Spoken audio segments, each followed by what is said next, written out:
Think you've exhausted every ounce of terror the 1970s had to offer? Think again. Fearless film hunters. These 15 selections are set to resurrect the decade's most overlooked nightmares and firmly place them in your must-watch list. Dim the lights, grab your garlic, and let's pry open the crypt of supernatural chillers that were overshadowed by Jaws, Star Wars, and all the headline-grabbing giants of the era. Ready? Let's begin. Let's Scare Jessica to Death, 1971. Imagine yourself drifting silently across a mist-covered lake at dawn, where only the gentle splash of oars, the rustle of cattails, and a mysterious voice echoing inside your mind break the stillness. This is the unsettling atmosphere masterfully crafted by director John Hancock in his low-budget psychological horror film. Made for a mere $250,000 and released to drive-in theaters still buzzing from The Exorcist, the film explores the fragile line between ghostly hauntings and unraveling sanity. Zora Lampert portrays Jessica as a fragile figure, a woman emerging from the shadows of an asylum, with every ripple in the water threatening to engulf her grip on reality.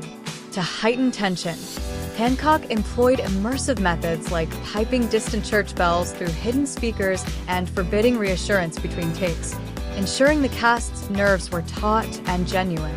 While the film earned about $1 million, modest compared to blockbuster hits, its faded Polaroid color palette and folk horror undertones laid the groundwork for a generation of slow-burning chillers, influencing titles from Blair Witch to Absentia.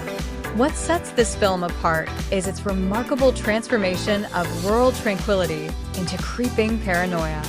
The aging farmhouse, surrounded by an apple orchard, suddenly seems to harbor lurking shadows, and the seemingly friendly locals wear unspoken threats behind weary expressions.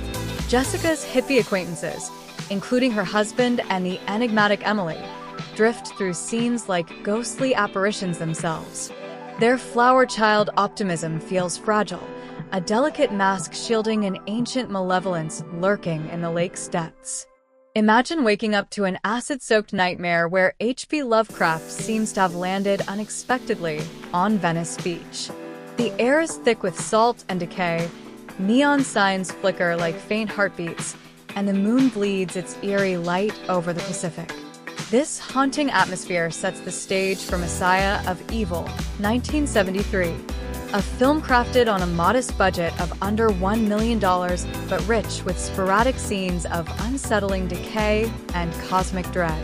The story follows Arlette, who journeys to a seaside town in search of her missing father, only to find the locals engaged in sinister midnight rituals where visitors are unwittingly turned into prey.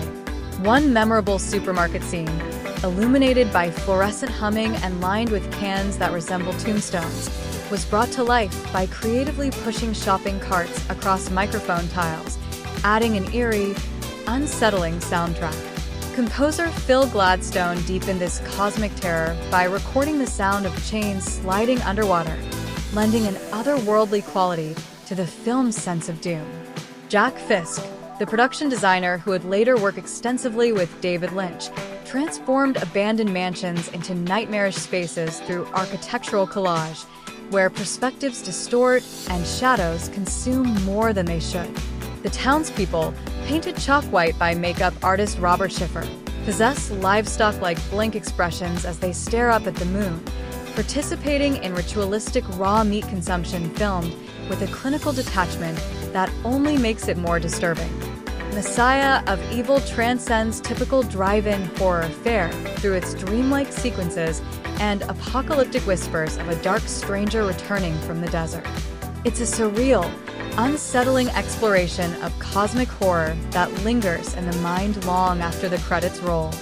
Step aside, wannabe ghost hunters. The Legend of Hell House is where your EMF meter meets its match. Adapted from Richard Matheson's own novel, this 1973 film locks two mediums, a physicist and his wife, inside the foreboding Bosco mansion for a grueling week of mind-bending seances. Director John Hoff stretched a lean budget of around $1 million across Panavision lenses soaked in unsettling greens, crafting an atmosphere thick with unease. Sound engineer Peter Witt pushed boundaries by testing infrasound frequencies below 20 Hz in select theaters, rattling audiences' rib cages before a single scream cut through the tension. Pamela Franklin's portrayal of the twitchy medium evolves from fearful vulnerability to unyielding fury, culminating in an unforgettable showdown filmed with infrared technology borrowed from wildlife documentaries, a technique that fogs the film stock within mere seconds, adding an unpredictable edge. Despite earning approximately $2.5 million in rentals across the US and Canada, Hell House was dwarfed by larger studio spectacles of the time. Nevertheless, it captured the attention of influential creators. Stephen King has praised its deliberate pacing and macabre choreography, and Netflix once paid homage by reproducing its iconic dining table levitation scene shot for shot. What sets the legend of Hell House apart from its contemporaries is the intellectual duel between science and spiritualism. Physicist Lionel Barrett arrives equipped with electromagnetic dampening devices designed to exorcise the house scientifically, laying the groundwork for a tension that feels remarkably modern. The mansion itself, actually Wishurst Park in Surrey, looms like a Victorian-era oppressor with interiors suffocated by heavy red velvet drapes and rich mahogany shadows. Cinematographer Alan Hume deployed pioneering crane shots that made the house a predatory presence, tracking the investigators through claustrophobic corridors that seem to contract relentlessly. The film's visual language turns the house into an active antagonist, embodying dread not just through ghostly phenomena, but through its very architecture. The legend of Hell House remains a quintessential haunting, blending cerebral thrills with chilling supernatural suspense. The Other, 1972. Imagine a sunlit Connecticut farm bathed in the golden hues of late afternoon, where twin boys Niles and Holland Perry whirl through the seasons, their innocent games masking an ominous undercurrent.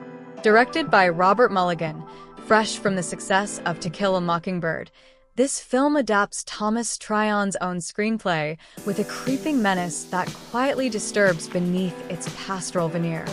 With a budget of $2.25 million, The Other managed to earn about $3.5 million in rentals across the US and Canada, a modest return overshadowed by the cinematic tsunami of The Godfather the same year. To maintain authenticity, the director filmed chronologically, spring to harvest, to capture the twins' natural progression, feeding them dummy script pages so their shocked reactions remained genuine. Veteran acting coach Uta Hagen trained the young Adaki twins to shift effortlessly from innocent chatter to chilling silence, a transformation pivotal to the film's eerie atmosphere.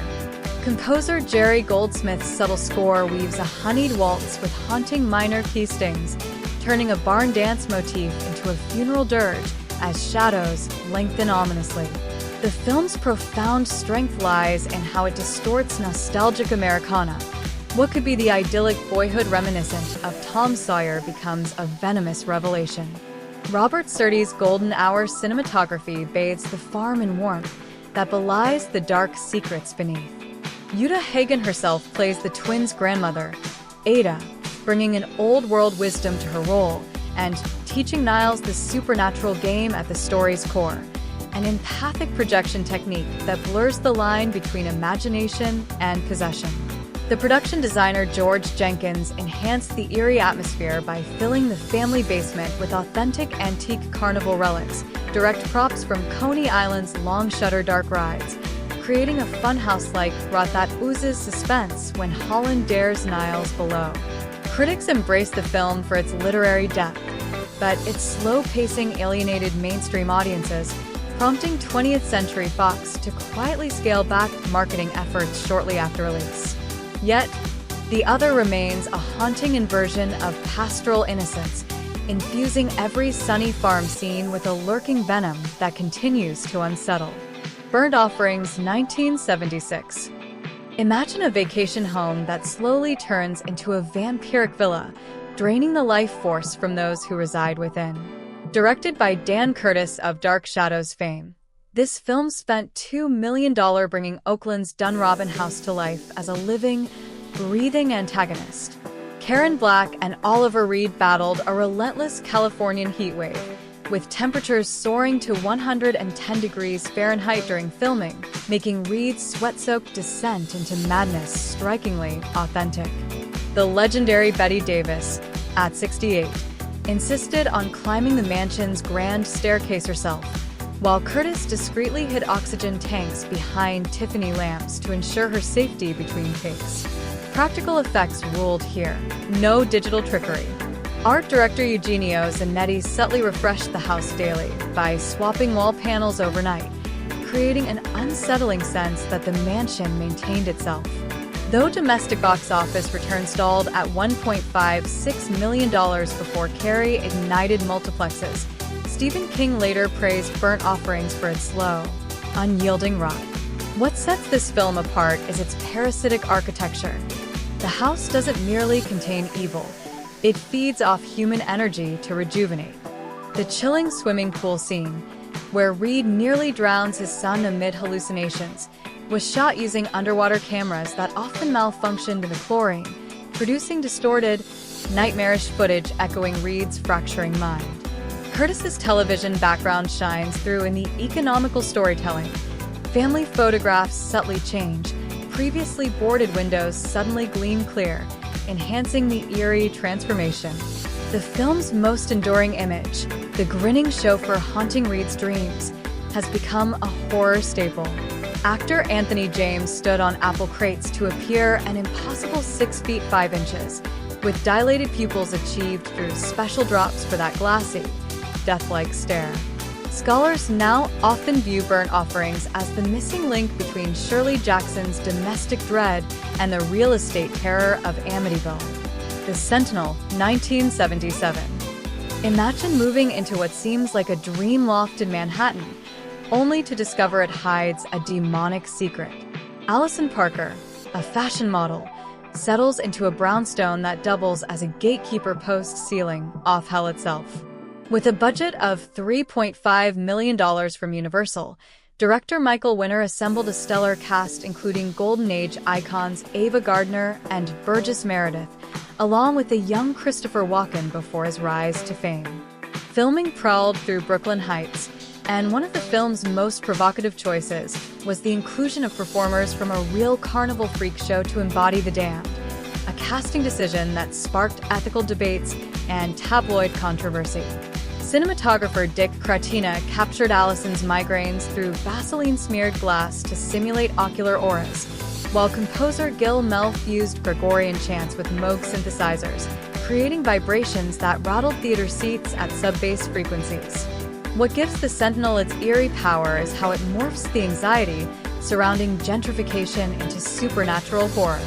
The building's eccentric tenants, featuring Jeff Goldblum, Beverly D'Angelo, and Christopher Walken, initially appear as colorful urban characters, but gradually reveal themselves as infernal gatekeepers.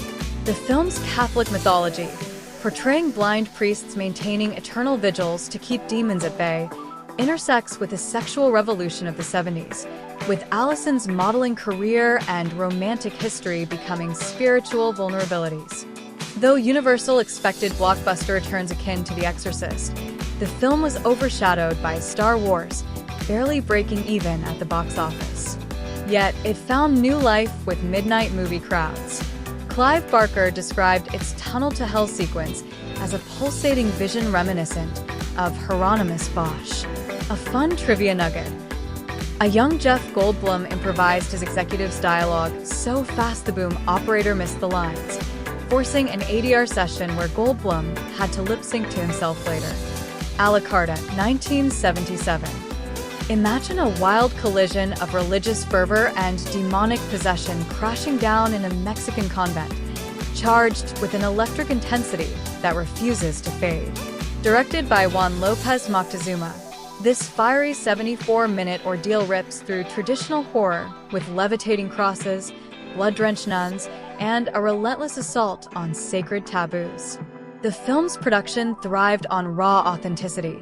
The crew hauled in pig's blood by the drum, mixing it with chocolate syrup for a gruesome yet edible texture, while lead actress Tina Romero performed wire-rigged levitations in a stone chapel, enduring noisy pulley rigs that force much of her dialogue to be dubbed later.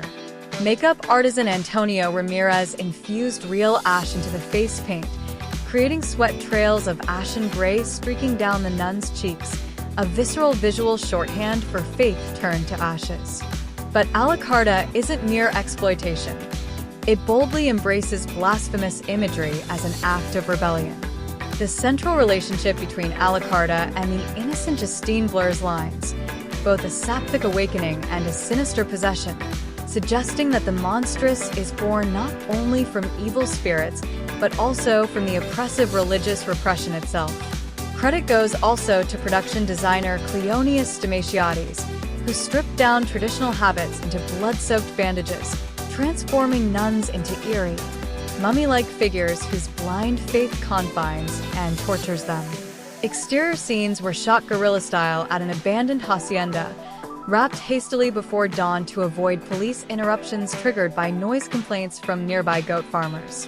Though the domestic release was sliced by censors, the Paris Fantastic Film Festival embraced its uncut premiere, turning Tina Romero's piercing screams into a cult symbol of nun-exploitation apocalypse. Modern admirers like Guillermo del Toro treasure a 35mm print, and academic studies continue to dissect its layered colonial guilt subtext. This film stands as a blistering proto-energy blast that challenges religion, repression, and horror itself. Hausu, 1977. Imagine 7 schoolgirls embarking on a psychedelic adventure inside a house that literally turns carnivorous. Director Nobuhiko Obayashi drew inspiration from his 11-year-old daughter's nightmares, and with a budget of 140 million yen, he was encouraged to make it weirder. The film's production techniques are a handcrafted marvel. Scenes were shot on tatami mats using stop motion, blending handmade apple blossom backdrops painted on black velvet with triple exposure negative rewinds, well before the era of CGI effects. The story unfolds with bizarre, candy-colored pop art visuals, where the impossible becomes commonplace. You'll see fingers playing piano after the instrument itself has been devoured, kung fu fights that instantly decapitate chandeliers, and futon stuffing transforming into marshmallow-like quicksand. This practical, trippy approach yields a surreal experience resembling a fever dream dissolving from fairy tale to nightmare. While domestic audiences embraced its youthful, eccentric energy, U.S. distributors hesitated, wary of what felt like a psychedelic Scooby-Doo episode on acid.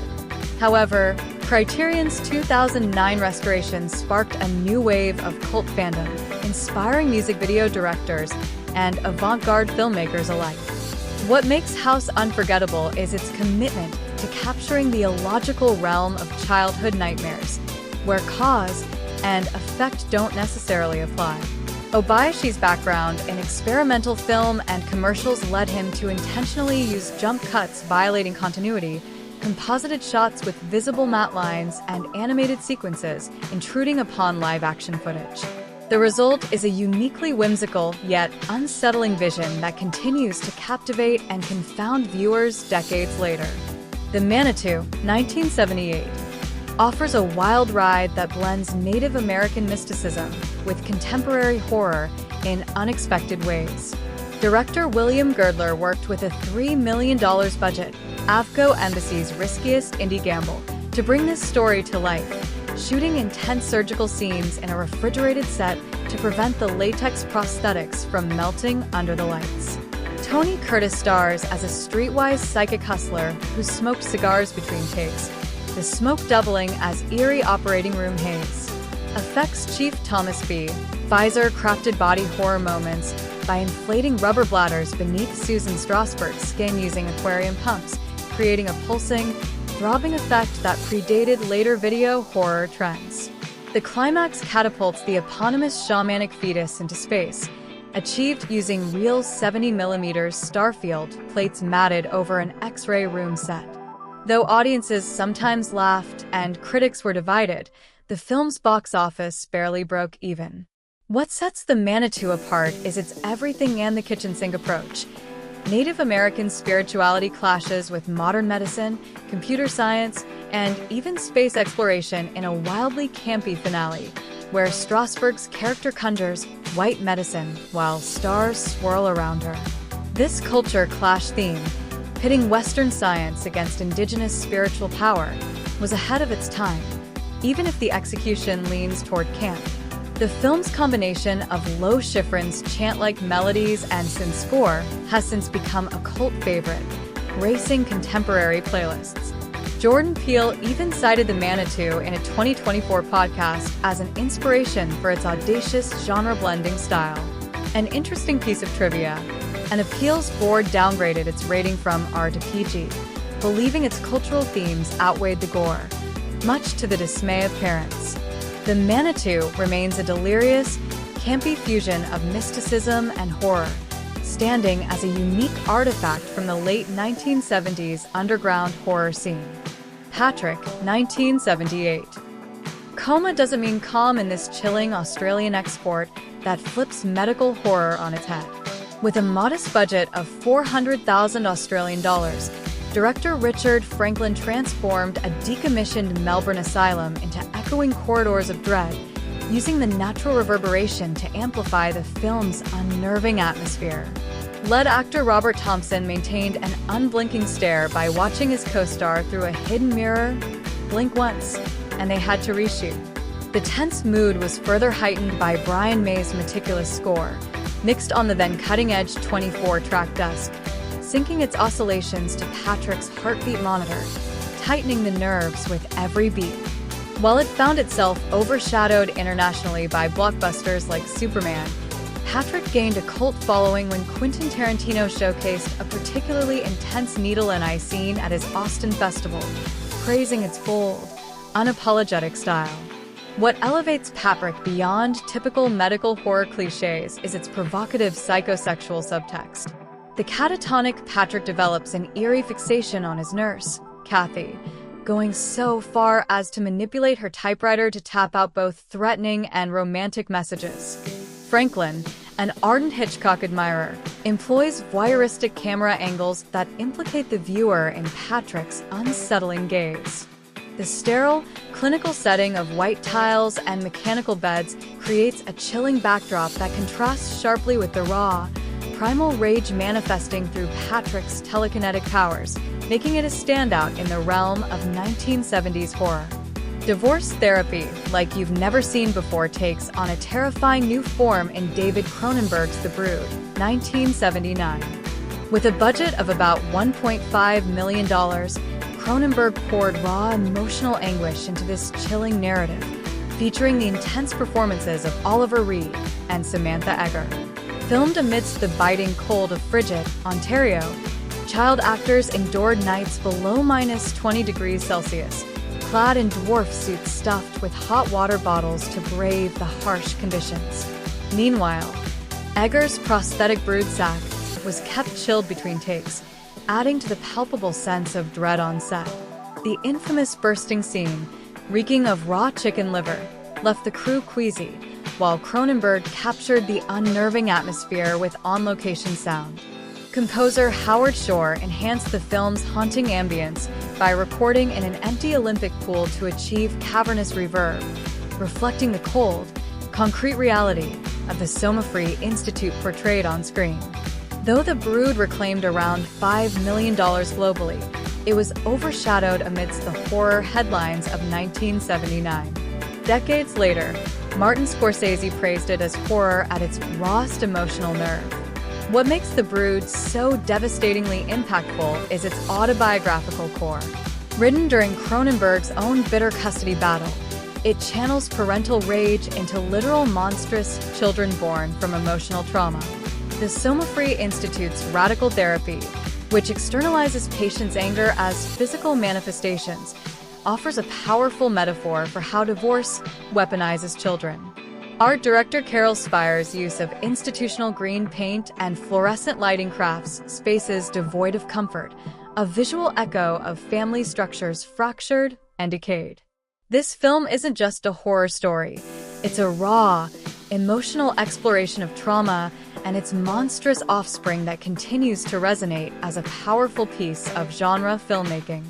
Phantasm, 1979. Imagine stepping quietly into a small-town funeral home and encountering the eerie presence known only as the tall man Don Coscarelli, at just 23 years old, dedicated 3 years of weekend shoots to bring this chilling tale to life on a modest $300,000 budget. His innovative camera techniques included attaching a camera to a skateboard, dragging it along a fishing line, and then reversing the footage to create the iconic POV shots of the mysterious chrome spheres. Angus Scrimm, portraying the tall man, stood on stacked apple crates, towering over 6 feet 4 inches with lifts to amplify his unnerving height. His improvised portrayal of the silent, haunting figure unsettled midnight movie audiences and cemented the film's cult status. The mausoleum set was crafted from marble-painted plywood salvaged from a bank remodeling project, lending an eerie authenticity to the atmosphere.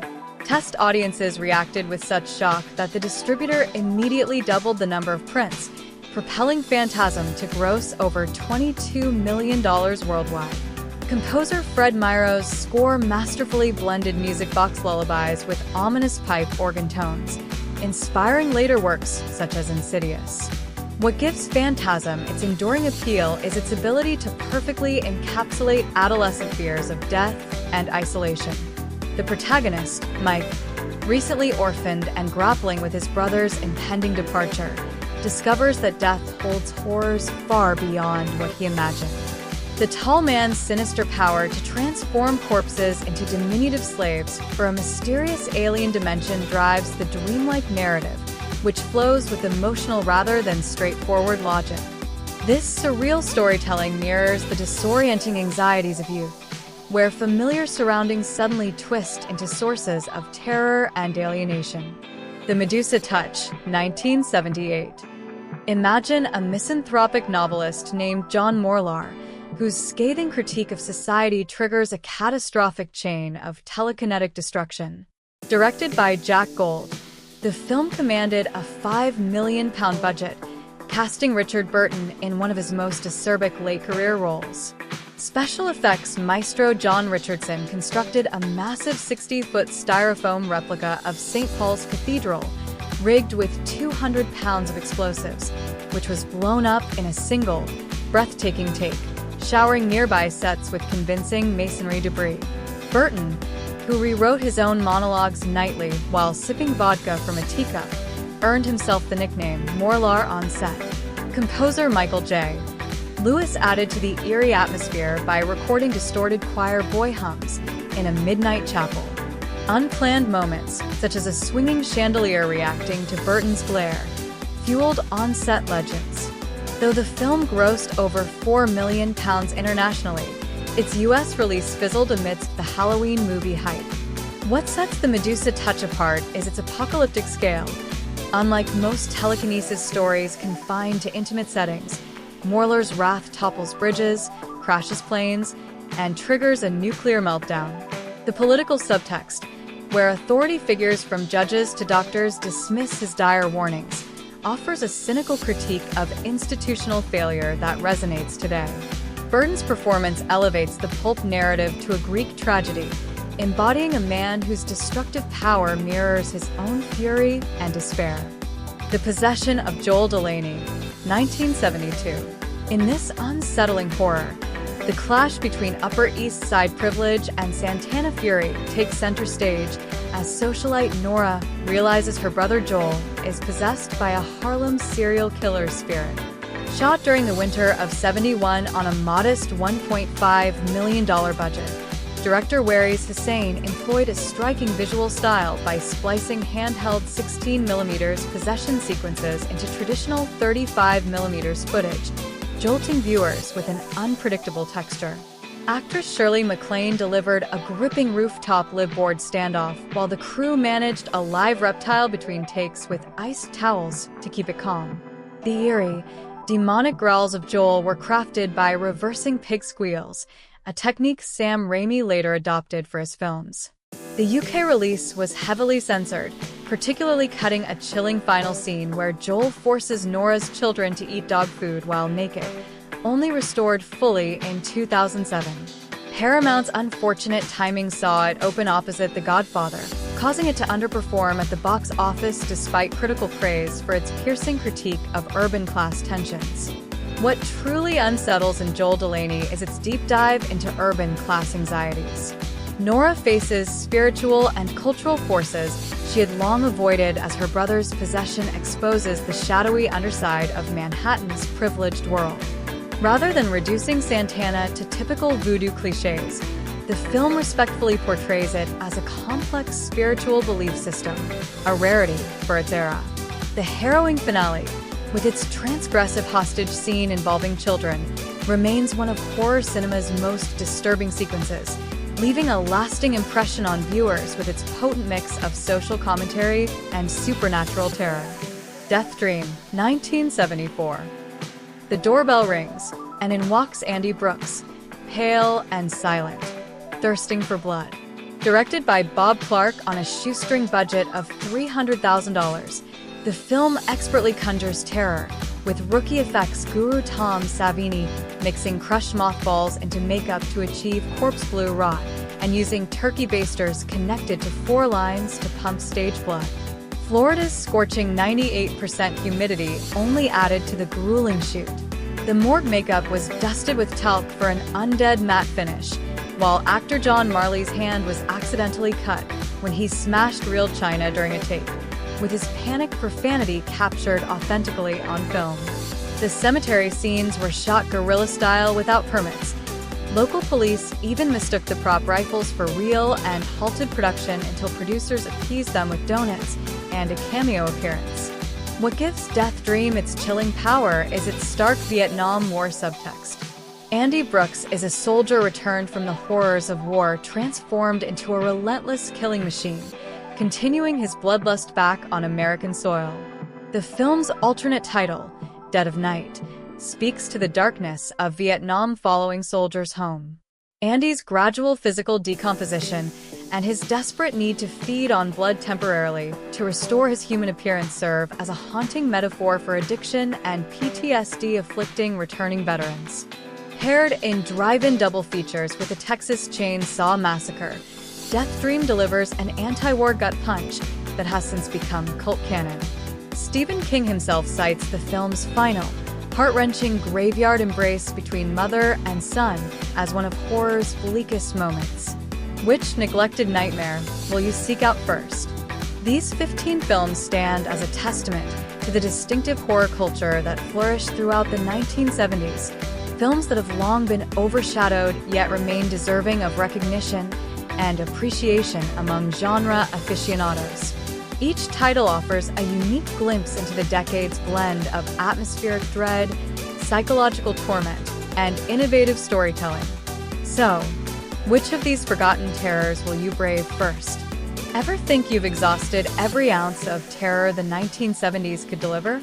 Think again, brave horror explorers, because these 15 selections are ready to revive the decade's most overlooked nightmares and secure their place on your must-watch list.